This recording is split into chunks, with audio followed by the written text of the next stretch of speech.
sure there's a lot to expand on. Um, yeah, we talked about the positives and negatives as well. Geez, my notes have just completely gone away. Oh yes, okay. Because we're in Women's Month now. Yes. So, to you, what does that mean to you? Um, uh, yeah, just what does Women's Month mean to you, just in general? Um, I'm probably going to be assassinated by PC society here, but I don't really think it means anything. And I only say that because I made it through in a more male-dominated time in the industry, and I worked hard, and I got to where I got to, not because, I shouted loudly because I'm a female statistic and I should be given the option for that position because I'm a woman. Yeah. Previously disadvantaged category or whatever you want to call it. I believe that, like, obviously there is a problem in terms of women not being recognized, but for me, I've taken guidance from family members and my mom, who are all strong women in their own right, and if you're not depending on other people, whether it's a man or whether it's a woman or a company or whatever, if you're not depending on them to pave the way for you and you pave your own way, you don't really have any excuses. I think, like, you make your own opportunities if you're connected enough with your environment. So Women's Month particularly doesn't mean anything to me, but the sisterhood, day in and day out, means more.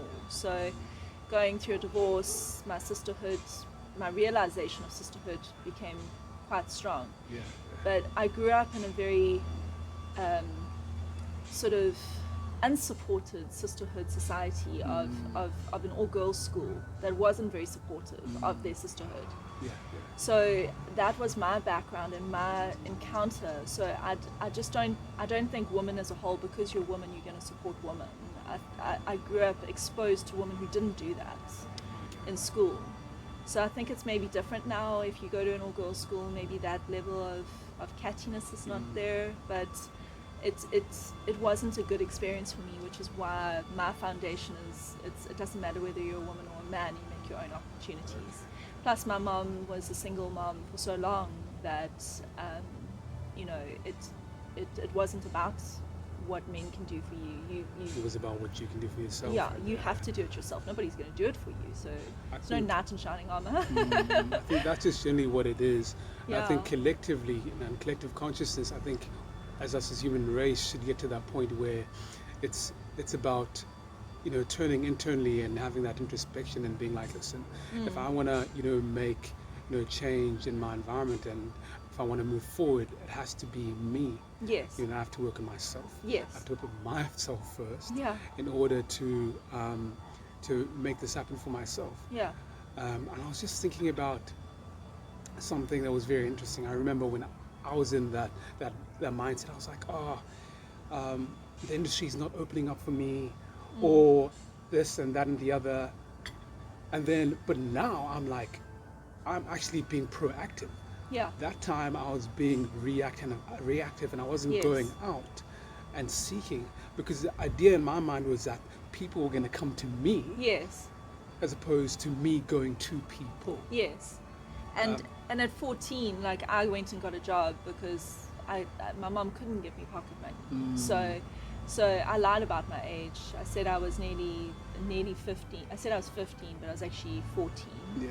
And I lied about my age to get a job in a clothing store, so I'd have money to go socialize with my friends on weekends. So for me, it's never been about, like, it coming to me. I've always had to go and find it. And I think so. I feel like that kind of trait is such an invaluable trait. Yeah. It really is. And if one doesn't have that kind of trait, it's worth cultivating. Definitely. It really is worth cultivating. So I think I realized that myself, that in general, having that kind of trait and just being about going out and making sure that you can have your own level of independence in whatever regard and whatever respect. And I feel like you also become a better human being and to be in service. Well, there's that, and humility, and it all comes from that. Yes. You need to be knocked down to find that humility. That humility doesn't exist until you've been beaten around a little bit. That's so true. That's so true. That is so true. Yeah. Because I was on Instagram Live, and I wasn't really on it, but I was just participating and, with somebody who was on the live, and my friend was like, you have to go through like trials to unlock the inner genius or this level of divinity within you. Yeah. And just kind of realize that in order just to go and become, your best self in a way. Yeah. So that was a very enlightening conversation. Yeah. And that makes a lot of sense. Yeah. It makes a lot of sense. And I also think, like, I've read a book called I think I sent it to you, Woman Who Runs the World. Yes. By Clarissa. Yes, I read a bit of it. I didn't really it's read the whole intense. thing. Yeah, it is very intense. You've got to the read archetype of the. Yeah. I was You've got like, to read in small doses. And you can jump around in the different chapters. But like that book for me, as I was reading that, like I said to you in one of our earlier chats, like there are a lot of men out there who are living a lie as well. And not in the context of, transgender or, whether they are gay or straight. It's just that they are a provider for women, or because that's what society dictates men are. Okay. Patriarchy and all. Yeah. So I think a lot of men are raised, with that mindset, and then they feel inadequate that they can't be that. And I think women need to be as kind to men as men are to women, and it's got to be a constant cycle. And anyone who isn't kind, they need a wake up. But like, you're only going to get it back if you give it out. You're not going to be able to challenge problems in society, no matter what the issue is, through hate and fear and anger and rage. You got to challenge it, with, I know it sounds fluffy, but with love, Exactly, with love. So and it's not like a Care Bear moment. It's literally like, a good example of it would be if you went to a store and you were rude to the cashier, you're going to get rudeness back to you. But if she's rude to you and you're nice to her, she might actually warm up a little bit. And it's contagious. It is very contagious. So I'm just thinking about some experiences when that has happened. And I remember I also read a book, I think it was something on kindness. The title was something on kindness. I'm never good with titles, but anyway. And one of them was like talking about how when you engage with persons, like when you have the ability, your reaction, that's what you can control. Yes. And I remember I was actually, when I was studying law, I went to like the front desk, UNISA, and I think there's a particular idea of a particular person that people expect, especially with language and all these kinds of things. Yeah. And I was just speaking in English to this lady, and then she was like, she just had this rude kind of like reaction to me in a way. And at the end of that conversation, I was just like, thank you, what's your name?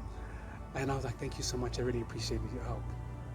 But genuinely. Yeah. And she was so taken aback. Yeah. You know what I mean? She probably has to deal with so many rude students. yeah, exactly that. And you never know what another person's going through as well. No, exactly. I There's think also life. being, you just never know what people are going through. And I think having that,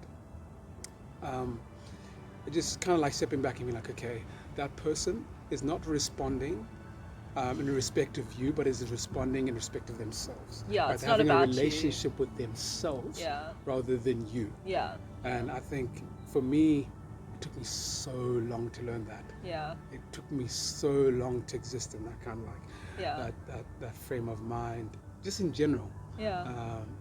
So yeah, I think that's just a bit of, I think I've been doing a lot more talking for myself. It's okay. I'm sorry about that. Yeah. It's okay. Yeah, man, I think we've covered a lot. Yeah. I think we have covered a lot. Yeah, where can people find you on socials? I'm And at Waewest yeah, on Instagram and at Waewest World also on Instagram and on Facebook. yeah. And it's WAE West.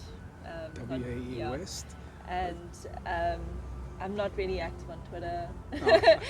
I've got a YouTube channel which is Yeah, also Waewest, so okay. youtube.com Okay, do you Waewest. regularly post on those? I haven't posted anything recently, but I do have stuff on there. I use Instagram as my main, just the basic at Waewest, Yeah. and then my .com is waewest.com. Yeah, so. that's a phenomenal site, guys.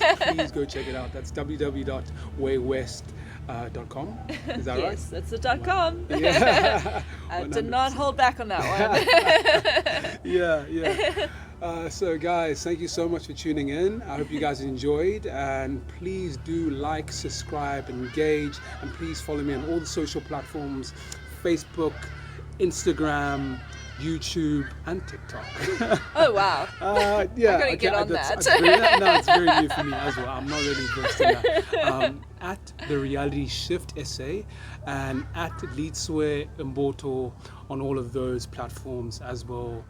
Genna, thank you so much. Thank you. For coming on to this show. Thanks for I having really me. appreciate it. Being good chat. It really was.